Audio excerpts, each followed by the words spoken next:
वसी व अरीज सवाना में जहाँ सुनहरी घास झूम रही थी और बबूल के दरख्त लामुतनाही आसमान की तरफ फैले हुए थे, ग्रेस नामी एक बुलंद पाया ज़राफ़े और लियू नामी एक शानदार शेर के दरमियान एक अनोखी दोस्ती खुल गई।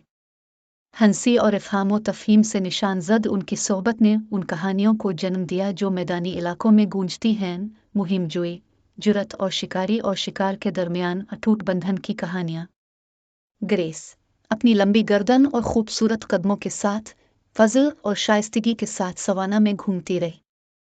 इसकी गहरी निगाहों ने उफ़ुक़ को स्कैन किया, हमेशा खतरे और मौका की निशानियों के लिए यकसा तौर पर चूकना। लियू सोने के दरिया की तरह बहती अपनी ईल के साथ ताकत और हिकमत के साथ अपने गुरूर पर हुक्मरानी करता था। उसकी गरज जंगल में गरजने वाली सिम्फनी की तरह गूंज रही थी। उनकी दोस्ती ने जंगली रवायात की खिलाफ वर्जी की, शिकारी और शिकार के दरमियान फ़र्क को आसानी से ख़त्म किया। ग्रेस ने लियू की हिम्मत और क़ियादत की तारीफ़ की, जबकि लियू ने ग्रेस के फ़ज़ल और लचक पर हैरत का इजहार किया। उन्होंने एक साथ मिलकर मुहिम जोई का आगाज़ किया जिसने उनके अज़्म का तजर्बा किया और एक ऐसा अटूट रिश्ता कायम किया जो वक्त की आजमाइशों को बर्दाश्त करेगा। उनकी कहानियाँ बबूल के दरख्तों के साए में शुरू हुई, जहाँ वो चमकते सितारों के नीचे कहानियाँ और ख्वाब बांटने के लिए मिलेंगे। चालाक हाइना से लेकर सवाना के पार सनसनी खेज शिकार तक बहादुर फरार से ग्रेस और लियू की मुहिम जोई की कोई हद नहीं थी। इनकी हंसी मौसीकी की तरह गूंज रही थी, हुआ की सरगोशियों और जंगली बलाओं के साथ घुल मिल रही थी।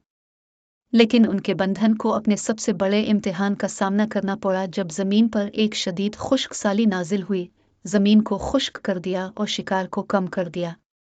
जैसे ही भूख उनके पेटों पर छाई हुई थी और मायूसी ने उनके दिमागों पर बादल छाए हुए थे, ग्रेस और लियू एक दूसरे के साथ खड़े थे। उनकी रूहें मुश्किलात के सामने डट गई। लियू की ताकत और फजल की चुस्ती के साथ उन्होंने रिज़्क़ की तलाश में दूर दूर तक सफ़र किया। उनके खिलाफ खड़ी मुश्किलात के बावजूद उनका अज़्म गैर मुतज़लज़ल था। एक साथ उन्होंने सख्त अनासिर और शदीद शिकारियों का मुकाबला किया। उनकी दोस्ती रातों के अंधेरे में उनकी रहनुमाई करती थी। और जब बारिशें आखिरकार आईं, सवाना को सब्ज़ और सोने के रंगों से पेंट करते हुए ग्रेस और लियू ने खुशी मनाई। उनका रिश्ता पहले से कहीं ज़्यादा मजबूत था, क्योंकि बियाबान के दिल में जहाँ सूरज ने ज़मीन को चूमा और हवाएं हिम्मत और दोस्ती की दास्तानें सुनाती थीं, वहाँ एक ज़राफ़ा और एक शेर रहते थे जिनकी कहानियाँ आने वाली नस्लों को सुनाई जाएंगी।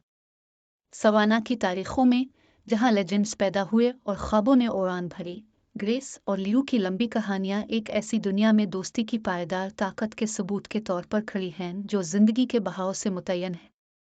और जब तक सूरज अफ्रीकी मैदानों के वसी व अरीज़ रकबे पर तुलू और गुरूब होता रहेगा, उनकी कहानियाँ जंगली के ताने बाने में बनी रहेंगी।